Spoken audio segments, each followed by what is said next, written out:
The Three Little Pigs. One day, Mother Pig calls her three little sons into the yard. "It's time for you to go out on your own," she says, "and make your way in the world." Excited and full of hope, the three little pigs set out along the road. The first little pig meets a man carrying a big bundle of straw. "Excuse me, sir," says the little pig, "I would like to buy your straw." The first little pig uses the straw to build a fine little house. His new house is warm and cozy. It is not long before a mean wolf knocks on his door. Little pig, let me come in," shouts the big bad wolf. "Not by the hair on my chinny chin chin," squeals the little pig. "Then I'll huff and I'll puff and I'll blow your house in," the wolf says. The wolf huffs and puffs and he blows his house in. The second little pig buys a big bundle of sticks from the same man. He carries his bundle to a favorite spot near the meadow. "These sticks will make a fine little house," the second pig says proudly. The second little pig's new house is tall and firm, but soon the mean wolf appears at his door. The wolf, never having found the first little pig in the scattered piles of straw, is much hungrier than before. Little pig, let me in," the wolf demands. "Not by the hair on my chinny chin chin," squeals the scared little pig. "Then I'll huff and I'll puff and I'll blow your house in," the wolf promises. The wolf huffs and he puffs and he blows the house in. He blows the sticks and the little pig into the meadow. The little pig hurries away and hides. You see, and there's the wolf, and there's the wolf, and there's the little pig, oink, oink, oink, and there's the wolf, and he's trying to get in the door, but he did. So, the third little pig meets the same man on the road.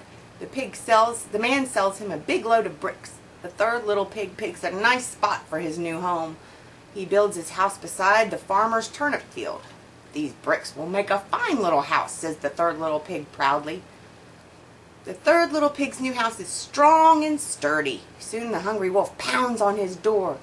Little pig, let me come in," says the wolf. "Not by the hair on my chinny chin chin," squeals the pig. The little pig is not scared at all. He knows his house is very sturdy. "Then I'll huff and I'll puff and I'll blow your house in," the wolf howls. The wolf huffs and he puffs and he huffs and puffs some more. He cannot blow the little pig's house in.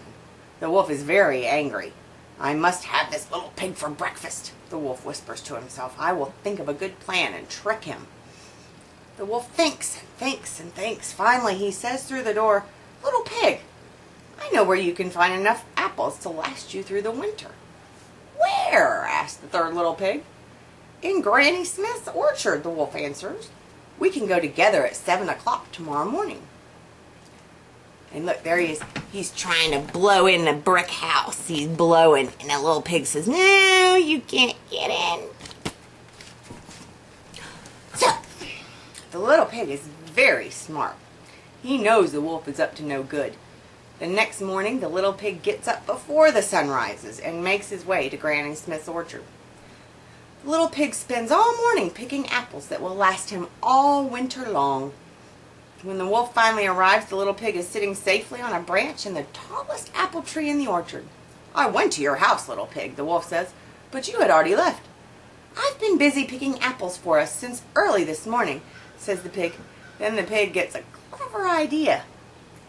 "Hey, you look hungry," he says to the wolf. The little pig rolls apples past the wolf's feet. While the wolf scurries into the orchard to find the apples, the little pig runs all the way home. And see, and there's the wolf, and he sees the pig in the tree, and he's like, "Hey, how'd you get here so fast?" On the way back to his sturdy little brick house, the third little pig meets his two brothers. "Come to my house for dinner," he says. "I'm having an apple feast." The three little pigs make hot apple pie and sweet apple fritters. The third little pig boils apples in a big pot in the fireplace so he can make applesauce. Soon the wolf returns. He smells the pig's delicious apples cooking. The wolf is hungrier than ever. He climbs up to the sturdy roof. The wolf starts to leap down into the chimney, but he stops when he sees a big boiling pot of apples. "Oh no," huffs the wolf. These little pigs won't trick me again. The wolf runs off to the farmer's field. There he nibbles on a dinner of cold, dry turnips, while the three little pigs begin to enjoy an apple feast that will last them all winter long. And look, and there he is. He's running away from the house because he thought they were tricking him, and they're laughing. They're laughing at him. Okay? So that's your story for right now.